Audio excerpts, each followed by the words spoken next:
पतंजलि अभिभावक को नमस्कार हरिओम पिलाने ताले आज आमे पाठ प्रथम पाठ सर जाइतला आज आमे पढिबा द्वितीय पाठ ना कोन शिक्षा और शासन आर लेखक होउछंती गोपबंधु दास पढिबा पूर्व तांको विषय किछ सुनिबा।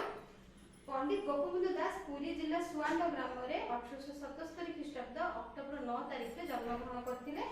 पिता नाम थिला श्री दैतारी दास और माता नाम थिला श्रीमती स्वर्णमयी देवी। गोपबंधु वकिलाती पास करी अर्थ उपार्जन मनोनिवेश नक दुर्गत जनसाधारण सेवा निज जीवन को अतिबाहित करने संकल्प नहीं। सत्यवादी वन विद्यालय प्रतिष्ठा, सत्यवादी साहित्य और पत्रिका संपादन और समाज जो सब आम पढ़ुचे समाज पत्रिका संवाद पत्र से ही प्रकाशन करते। महात्मा गांधी नेतृत्व में परिचालित असहयोग आंदोलन से जोगदे कारावरण करते।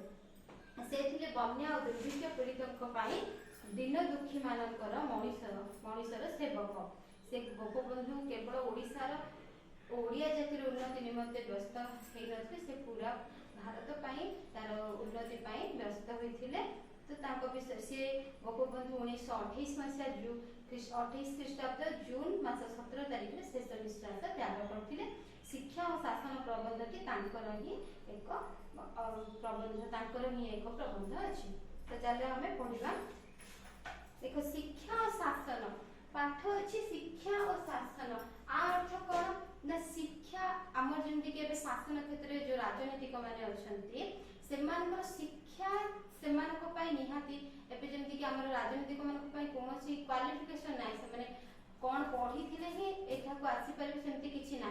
तो यही पाठ आम जाना शासन क्षेत्र में शिक्षा जो शिक्षित लोक शासन में बसिले किपर कौन हूँ आम देशर उन्नति और जो अशिक्षित जदि बस शासन क्षेत्र में कौन आम देशर अवनति होची। माने शासन क्षेत्र में शिक्षा अत्यंत जरूरी ना कि तार कौन मूल्य ना।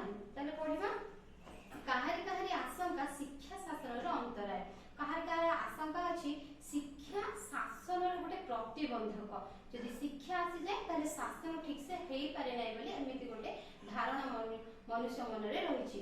केवल राज्य शासन नुहे समाज शासन धर्म शासन प्रभृति सकल क्षेत्र में श्रृंखला और प्रतिष्ठित विधि को न मानिबा शिक्षार प्रकृति। से माने कौन ना राज्य शासन नुहे केवल राज्य शासन नुहे समाज शासन धर्म शासन भावुची कौन ना सकल क्षेत्र आम जीवन क्षेत्र में श्रृंखला और प्रतिष्ठित को न मानिबा होची शिक्षार प्रवृत्ति शिक्षार प्रकृति। मानव समाज आदिम अवस्था समाज नियंता मान ए भाव नथिला। सकल विषय समाज नियंता थे जड़े राजा आगे कौन थिला ना आम देशर जड़े गोटे गोटे राज्यर मुख्य थे राजा से राजा ही जहाँ करथिले प्रजा माने मानिबा बाध्य थिले। अशिक्षित प्रजापुंज पशु परी थिले सेतबेले पशु प्रजा माने किछि पाठ पढ़ नथिले शिक्षा ताको क्षेत्र रे केबे भी प्रयोग करा जाय नथिला। अशिक्षित प्रजापुंज माने पशु परी थिले राजा जहाँ कहथिले ताको मानिबा पई से बाध्य होथिले। ताको पाखरे अन्य कोनोसी विकल्प पंथा मध्य नथिला। से पशु अवस्था से नायक होबार विशेष गौरव कौन से पशु मान प्रजा माने तो पशु समान हो गले। तो सही क्षेत्र में पशु मान राजा नायक हो कि लाभ हो कि भी लाभ नहीं कहीं पशु जिते कौन पशु को आघात दे से हमको उल्टा जवाब पे पचार कौन पे मत मार कि मनीष जेहेतु मनीष शिक्षित हो जाए से सब प्रश्न करवा तार गोटे अभ्यास हो गलानी। सुतरां मानवर पशुत्व दूर करी मनुष्य को प्रकाश करने लगी राजा सर्वदा जत्न था। यही उद्देश्य अकादरे अर्थ व्यय होता। पशुत्व को दूर करने राजा बहुत व्यवस्था करथिले और सेथिपय बहुत अर्थ क्षय होता। अज्ञान अनिच्छुक लोक साधारण मध्य आदिम अवस्था शिक्षा प्रचार जे कि सुदूर व्यापार होइतिबो ताहा ए जुगर अनेक कल्पनार आनिबा कष्टकर। किपरि ए पशुतुल्य लोक मान क्षेत्र रे शिक्षा प्रचार करिबा शिक्षा कौन जीवन आम जीवन शिक्षार मूल्य कौन ताको शिखेबा एक कष्टकर व्यापार थिला जहाँकि एबे आमे से विषय भाबिबा मध्य से केते कष्ट थिला ता भाबिबा मध्य आम पक्षरे असंभव। किंतु एबे सुधा कोनोसी अति अनुन्नत स्थान रे लोक शिक्षा निमंते जो माने यत्न करछन से माने केतेक परिमाण ताहा अनुभव करछन किंतु एबे क्षेत्र रे जो स्थान रे जम्मा भी शिक्षा नाही से स्थान रे जो माने शिक्षा लोक मानक मन रे शिक्षार महत्व आनिबा को चेष्टा करछन्ती केते जे कष्ट से अशिक्षित लोक मान को बुझेबा तो से लोक मान ही बुझी पाबे सेतबे शिक्षा केवल अवैतनिक थिला कि अवैतनिक माने बिना दरमा रे एबे किंतु आमे शिक्षा दान कले हमको दरमा मिल थाए किंतु सेतबे कोन थिला अवैतनिक कोनोसी दरमा मिलु नथिला उपयुक्त भाबरे पुरस्कृत होता जे भलो काम करबो तारे जने शिक्षक को पुरस्कार प्रदान करा जायतिला छात्र माने ग्रासाशायन जालिबा लागि राज्य रे वृत्ति खंजा थिला शिक्षा निमंते शिक्षार केवल आदर हेउथिला केवल आदर ही मिलुथिला कोनोसी प्रकार तांकू प्रोत्साहन दिया होथिला पुरस्कृत माध्यम रे किंतु तांको कोनोसी वेतन दिया जाउथिला एही आदिम शिक्षा विधान रो प्राचीन भारत रे गुरुकुल प्रथमे आदिम शिक्षा विधान रो हैला गुरुकुल स्टार्ट हैला तापरे आसिला मठ असंख्य मठ हैला तापरे पाश्चात्य देश रो चर्च गुडी करे मध्ये शिक्षा दान करागला तापरे एबे जहा विद्यालय मन उत्पत्ति हेछि माने शिक्षार धीरे धीरे पर्याय क्रमे उत्पत्ति उन्नति लाभ होइछि शिक्षा प्रभारे मानवर नैसर्गिक अंतर्निहित गुण अंतर्निहित शक्ति विकास पाइबा स्वाभाविक शिक्षा प्रभाव रे मानव मनुष्य मन रे जो प्राकृतिक गुण अछि शिक्षा द्वारा ताहा विकास लाभ करिथाय स्वाधीन चिंता मानवर प्रकृति और विशिष्ट अधिकार एहा मानवर मानवत्व एही मानवत्वर विकास रे समाज रे मतभेद असंभाविक क्रमे मनुष्यर प्रश्न करबा प्रगति जन्मला जेतेबेले मनुष्य शिक्षा ता मन जेतेबेले ता जीवन रे शिक्षा आसी नथला से कोडा ठीक कोडा भूल जानि पार नथला किंतु जेतेबेले से शिक्षा लाभ कला सेतेबेले ता जीवन रे कोन हैला ना से प्रश्न करिला सब क्षेत्र रे प्रश्न करिला एडा काहे की भूल एडा काहे की ठीक जे से प्रत्येक कार्य रे कारण खोजिला काहे की एडा करा जबो आ कारण कोन जे कोन से अंधविश्वास मध्ये आसिला काहे की आर कारण खोजिबारे से लागिला प्रत्येक घटना रे सेतु पचाइला प्रत्येक विधान रो प्रयोजनीयता परीक्षा कला एवं प्रत्येक प्रतिष्ठान रो मूल अनुसंधान कला से कोन कला जेतबे ता जीवन रे शिक्षा प्रयास ता मन से ता भितरे थिबा प्राकृतिक गुण रो उन्नति हैला एवं से सब क्षेत्र रे तार कारण खोजिबारे लागिला फल रे प्रतिष्ठित शासन ऊपर हाथ बाजिला किंतु जेतबे देखो जेतबे से अशिक्षित थिला शासन क्षेत्र रे जे पदवी रे बसी थिला से जदी कोनोसी भूल काम करथुला ताको पचारिबा पे के भी नथिले किंतु जेतबे मनुष्य प्रजा जेतबे शिक्षित होला सेतबे से ताको प्रश्न कला जे ए जे आपण जो व्यवस्था जो नियम लागू करले ताहा कोन पई करले तार कारण कोन निज क्षमता विषय प्रश्न कार्य समाज मनुष्य को भल लगे ना देख एटा समस्त जानिथिबो आमे जदी कोनोसी काम करबा ठीक पाई हो कि भूल पाई हो जदी हमको कि प्रश्न कला जे एटा तमे काहे की कला हमको से सब से कथा हमको जम्मा भी भल लगे नाही सुतरां मनुष्यर जिज्ञासा प्रगतिर प्रभाव रे शासन रे विपद आशंका उपस्थित हैला धर्मानुशासक माने धर्म लोक आशंका समाज नायक मन सामाजिक विशृंखला आशंका राज्य शासक राष्ट्र विप्लव आशंका करे एबे जेंति कि धर्म क्षेत्र रे केते कि भलो गुण अछि और केते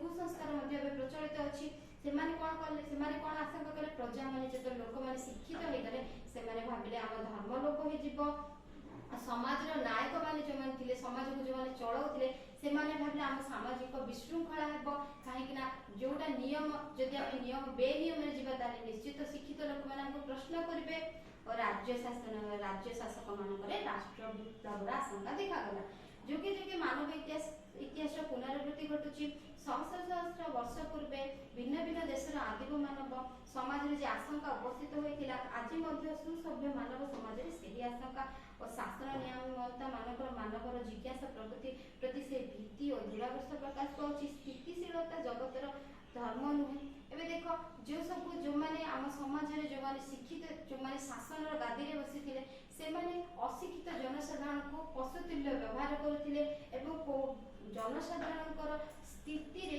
कोनोसी उन्नति हे नथिला शिक्षार परिमाण रे मनुष्य उन्नतर अवस्था को अग्रसर निमते सर्वदा व्याकुल हैला किंतु शिक्षार प्रसार फल रे मनुष्य कोन कला उन्नत हेबा को चेष्टा कला मानव हृदय रे ए ऐश्वरिक असंतोष मानव सभ्यतार निदान ଶିକ୍ଷା ଏ ଐଶ୍ୱରିକ ଅସନ୍ତୋଷର ଉଦ୍ଦୀପକ।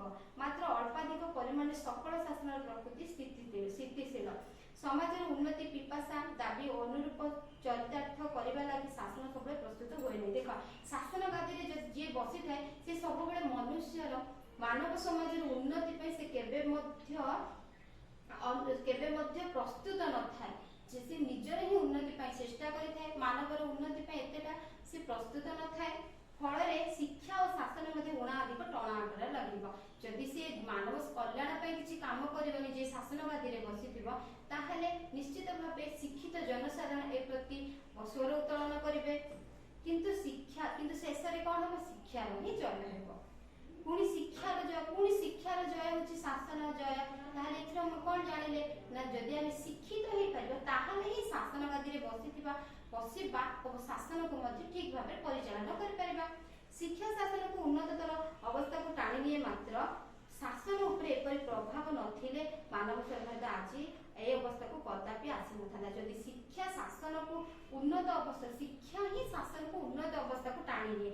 ଯଦି ମଣିଷ ଶିକ୍ଷା ପାଇନଥାନ୍ତା ତାହେଲେ ଆମର ଏଇ ଯୋଉ ପରିବର୍ତ୍ତନ, ଏଇ ସମାଜରେ ଯୋଉ ପରିବର୍ତ୍ତନ ହେଇଛି, ମଣିଷ ଏଇପରି ଅବସ୍ଥାକୁ ଆସି ପାରିନଥାନ୍ତା।